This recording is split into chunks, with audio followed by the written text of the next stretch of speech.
кастрюль, табақ жасауға қосуға болмайтын білесіз бе? Талай видео көріп жатамыз әлеуметтік желіден, жұрт жасауды көрсетіп жатқан. Сол жерде міндетті түрде кастрюльде жүреді, түр-түрімен табақ жүреді. Бірақ негізі қазақта қазанды жасауға қоспайтын еді. Өйткені қазан, сосын мысалы қыз жағына жасауға мынау киіз үй кіреді ғой, бірақ шаңырағы мен есігін жігіттің жағы алып келетін еді. Өйткені ол бәрі де шаңыраққа қара дегенде жастар кейін тұрады ғой. Сонда шаңырақ қара дегенде ол сол күйеудің ер адамның шаңырағы болу керек. Өйткені бұл үй, отау, жастар осы әулетті жалғастырады, иә? Есік болсаға ол тағы да аруақтар қонатын жер. Ол да сол жігіттің, ер жақтың болу керек, аруақтар.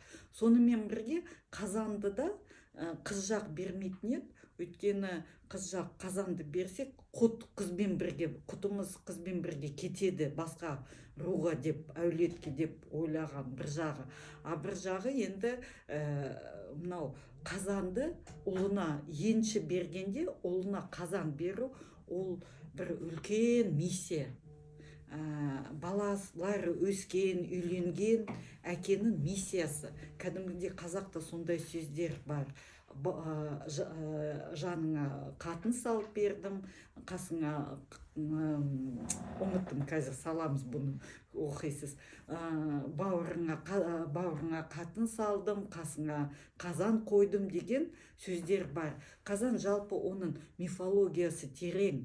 Өйткені мынау хулну заманы болсын, ортағасырлық қыпшақтар болсын, мынау археологтар көр қазады ғой, зерттеу үшін.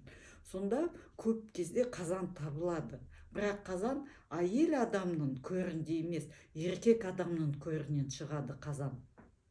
Ол қандай кәдімгідей археологияда сондай ұғымдар, гуннулардың қола қазандар деген үлкен бір тақырып.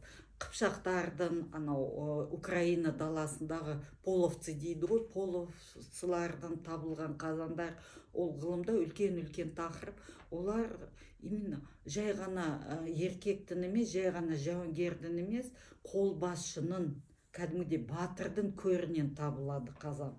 Өйткені бір жағы ол өзінің қазанынан жорықта жүргенде, сол адамның қазанның оң қасындағы жауынгерлер тамақтанады, адал болады оған.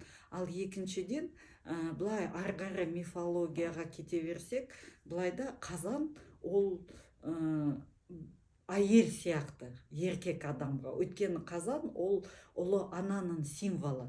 Кез келген жалпы ыдыс, әсіресе тамақ пісетін ыдыс, ол ұлы ана, баланы жарататын Құдайдың символы болып саналды. Өйткені қалай әйелдің жатырына ұрық түседі, сосын ол бала болып, сол жерде піседі, былайша айтқанда. Сол сияқты, мысалы, шикі ет қазанға түседі, одан ол дайын ет болып шығады, сапасы өзгереді, басқа құбылады дегендей. Сондай бір үлкен себептер бар. Мен 20 беті ғылыми мақалам бар бұл жайында. Оны бәрін қорыт айтып үлгермеймін. Сонда мынау ол былайша айтқанда символдық мағынада. Жігіт үйленгенде ол жай ғана мынандай қызды алмайды, кәдімгідей өмірдегі бар қызды алмайды. Сонымен бірге ол мынау отасады, отпен отасады, қазанмен отасады. Оның былайша айтқанда бірнеше қатыны болады. Соның үшін қазанды жасауға қоспайды, қазанды жігіттің жағы береді.